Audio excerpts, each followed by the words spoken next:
You cannot compete somebody for a flag ticket and go and tell people, although I'm contesting for the God flag bearer, Raila is better than me.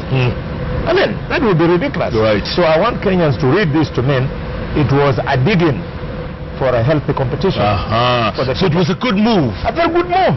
And in fact, we, as members of his party, the party that he leads, and the constituency that he controls in the country, we are very happy with what he said. And before Raila Odinga flew out, I was one of the last people he spoke to. We had a meeting with him at Mayfair Hotel. And I was telling him how nice it looks, because Kalonzo Musyoka and Wetangula had been made to appear like flower girls. So that myth is slowly being debunked. Yeah. Benji, good move. In your opinion, was that a good move? Because up until that moment, no one could challenge Papa. Nobody. You know, Jeff, the problem with our country, and I said this yesterday at a workshop for the Society for International Development, the problem with our country, and Bonnie is one of the cleaner, better, leaner politicians that we have. Honestly, our politics is built on rubbish. I'm not afraid to say it. Politicians say this when they mean that. And because we've been in this culture for such a long time, it's become normalized.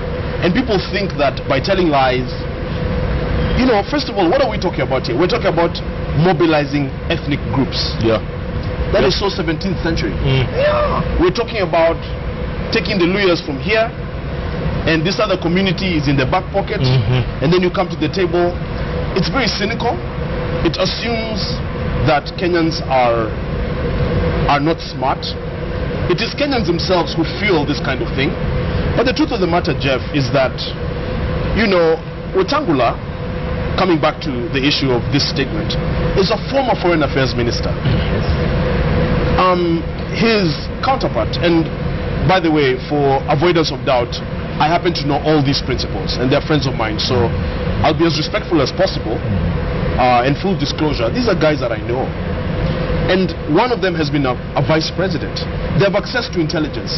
So a lot of what you're not hearing, Jeff, when you hear they talk about rigging, when you hear the attacks on the IEBC, when you hear them say that it's not possible for Raila to get it, a lot of what you're not being told is that there is, you know, conventional wisdom. There's another force, for whatever reason, not the electorate, that has been tampering with these things. And Raila himself has said that, quote, I have the distinction of being the only person that has been robbed of a presidency twice. Has he not said that? He said it. Yes, all right? Yeah. So what we need to do is go beneath the surface and see exactly what the issue is. But you see, that's too dangerous, that's too risky. So what we do is keep playing all these games. I saw a very concrete proposal yesterday, Senator, saying that Raila should not have invested energy after 2013 in keeping CORD together. That ODM is the dominant party, Raila is the dominant principal, he's known as Principal One. I mean, nobody wants to talk about all of this stuff. So let me just say this, Senator. You know, many times for me, those who followed my work know, I like to speak from the standpoint of a human being. It must be very offensive for Raila, as it was in 2007, for the insinuation that somehow he is undeserving, even though he is the senior principal and has done more work and has paid a greater price in the struggle than his brothers. Let me ask you that this. Must be offensive. Okay, let me ask you but this. But nobody's going to talk about it. Let me ask you this. Could Raila have realized that 2017 is unreachable, for argument's sake, and that it is time to say whoever Tosha? Is that possible? I mean, if Raila ends up finding it difficult to say Kalonzo Tosha or Wetangula Tosha, then Kenyans should not blame him. Wetangula and Kalonzo should not blame him. Wetangula and Kalonzo should blame themselves. It means because of the vast experience that he has accumulated over the years, he has then therefore not seen it in them that they deserve to earn the title Tosha. It's up to Kalonzo and Wetangula to fold their sleeves, fight it, and earn the right to be said, to be told Tosha. Are they Senator, waiting? Guess what? Wait, Senator, guess what? You know, we're not here for entertainment or to lie to Kenyans. No. I respect Kenyans. This is a national platform. Yeah. To be honest, I told my friend Kalonzo, like 2 years ago, Bwana, go to work.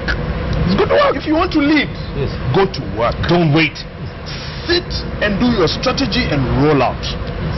It is going to be offensive to your core principles if you somehow think you'll wait and they just give you. It can't happen. Now we are exactly 1 year to 2017. But tell me something. Are they These guys waiting? don't take advice. Are they waiting for the anointing? How does that look to you? And How does it look to you? Yes. If they're doing that, they're absolutely wrong. For example, I've told Brother Steve that I want to see you out of Ukambani. Yes. Doing politics out of Ukambani. Similarly, Wetangula, I want to see him out of Western Province.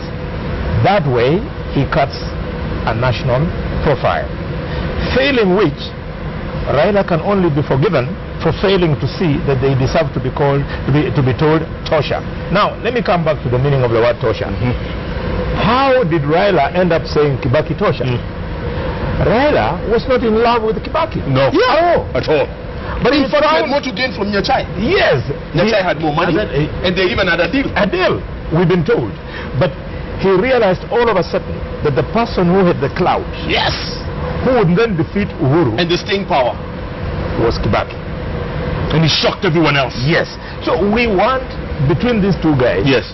Wetangula and Kalonzo, to give Raila that opportunity to see that this is the guy who is deserving. What if Raila says Mudavadi Tosha?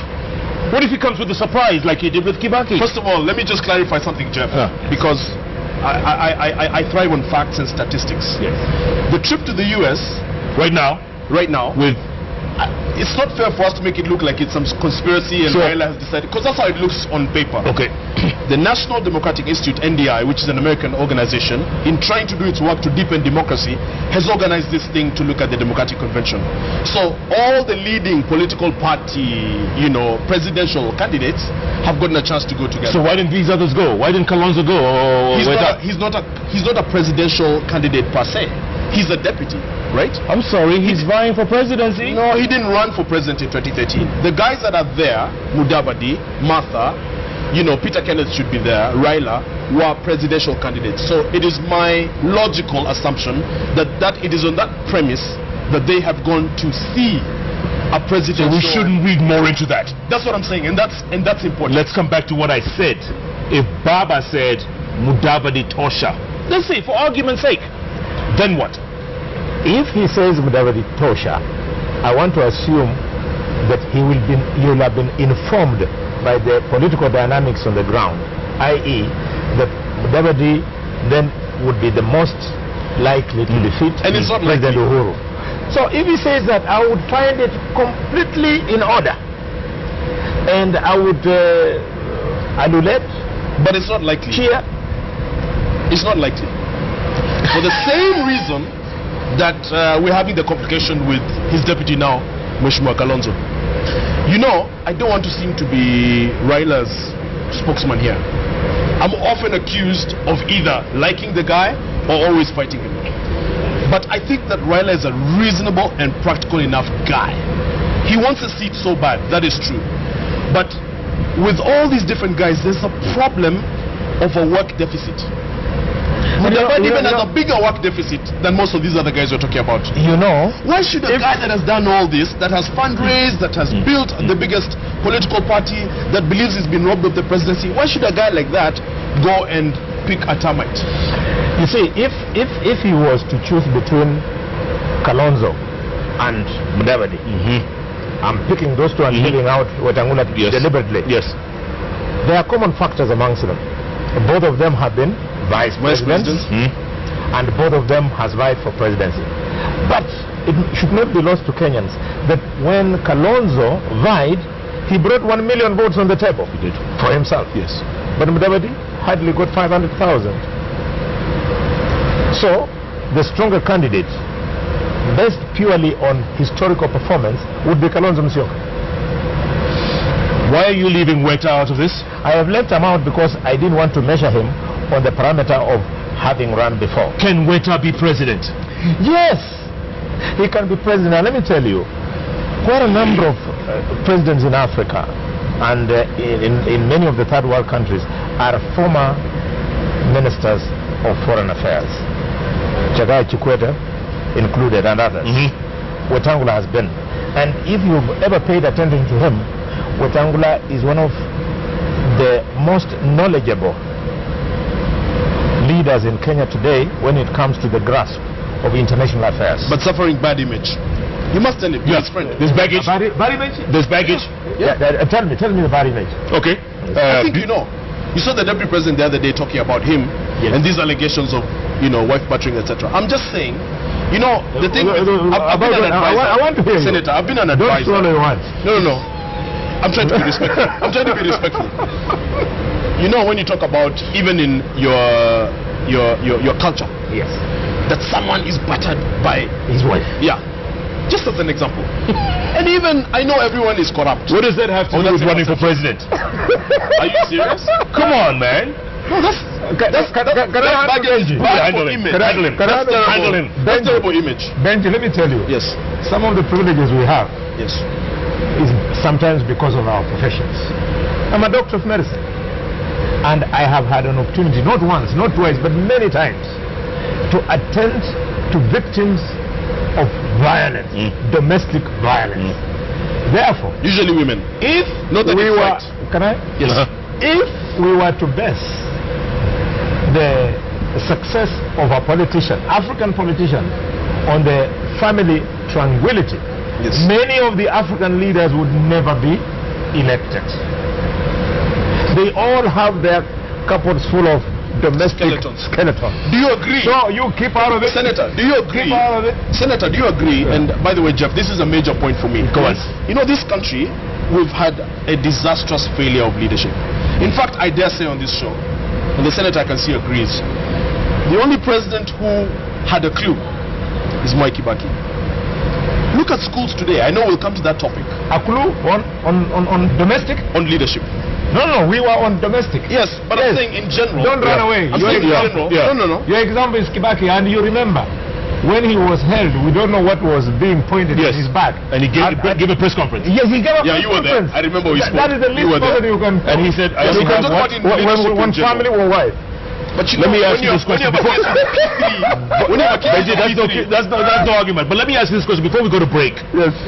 Would Senator Moses Wetangula pass the test of Chapter 6 on leadership and integrity? Is that a fair question? Is that a fair question? It's a very fair question. It's a very fair question because the standard has already been set. When President Uhuru and William Ruto, his deputy, were allowed to contest in spite of their challenges that they were facing at the ICC, they lowered the bar. So if ICC was not serious enough, what is Tokyo Embassy? What about these other small things? So we have lowered the bar. I see. We better live with it. I see. The chapter on leadership and integrity means nothing after that particular ruling by the High Court. I mean, somebody will wonder CJ has run away. Yes. The CJ with That's another story. And that ruling has now established an authority in this country. Anybody trying to bar Wetangula because he was slapped by his wife. You mentioned this case. Yeah, the guys will refer to that case. As a president. So you better forget it. So BAT, Tokyo, all that, it's bad. It's a non-starter. Senator, let's not on this show. I want to talk. Let's not on this show. Let's not on this show. Yes. Leave Kenyans feeling despondent. These facts are very painful. We're saying that this is a hopeless situation. Let's not justify that. Let's not normalize that. Let's not regulate that. And that's why, for me, in activism, and after the killing of Willie Kimani, I was very happy to go to the streets once again. I put it all over social media. We must have the courage, even as we have these friends of ours in mainstream politics, we must have the courage to say that Kenyans deserve better, that Kenyans must and will have to change the way we do the business of politics. And after the break, we'll talk about more details about and let me support you by saying this. It is true that Wetangula has been mentioned on the issue of Tokyo and the BAT and whatever. But who would be his opponent as you measure him on that particular standard. You mean presidential or? Yes, presidential. His opponent in 2017 will be Uhuru. The incumbent. But Uhuru was also mentioned with computer errors. You remember? As minister. As Minister for Finance. The typo. Yes. But no money was stolen. Oh. Do you live in Kenya? Let's go to break. We do a lot of research. He was also mentioned during the scandal of Passad, of purchase of the Passad vehicles from CMC. Yes. Yeah. But so you have no other standard. Not if that is if that is going to be the standard, then remove all these people and bring fresh guys. Oh my goodness. Yeah, that's why who's going to be president then? Who can be president? Yeah. What standards do you set then? Tell us. The public should tell us. Here we are. He has been fighting corruption in his own way. Yeah, absolutely. I have been fighting corruption in your own way. You know? Yes.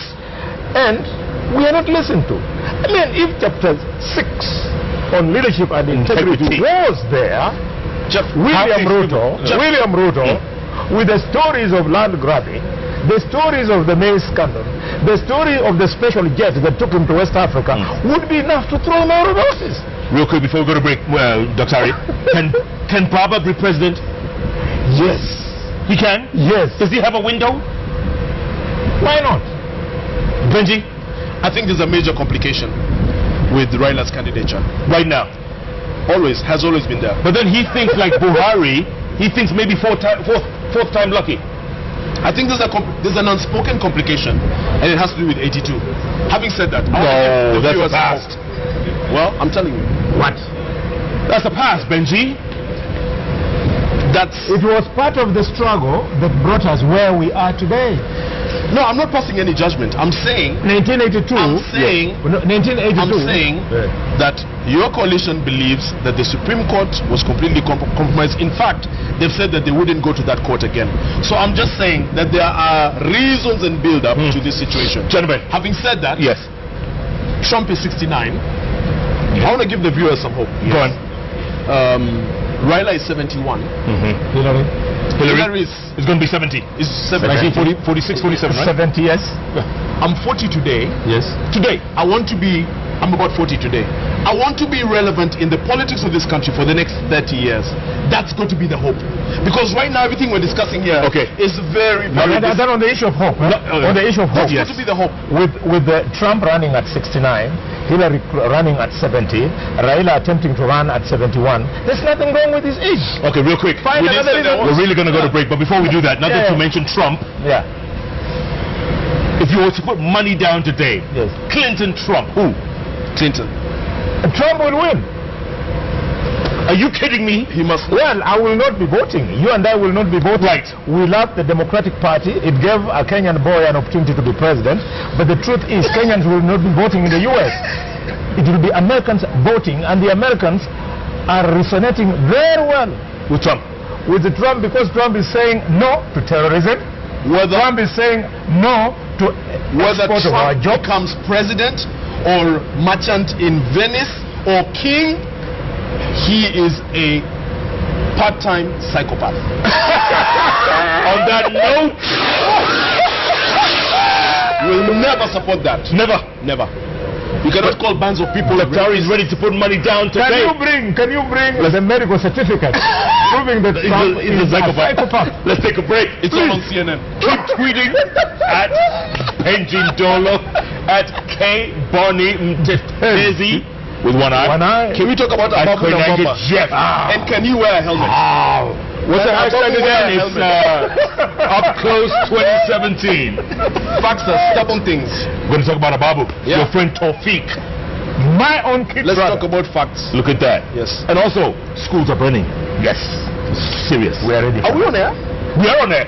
Jeff Koinange live at the Villa Rose Kempinski. We'll be back in a moment. This conversation is still good. I forgot.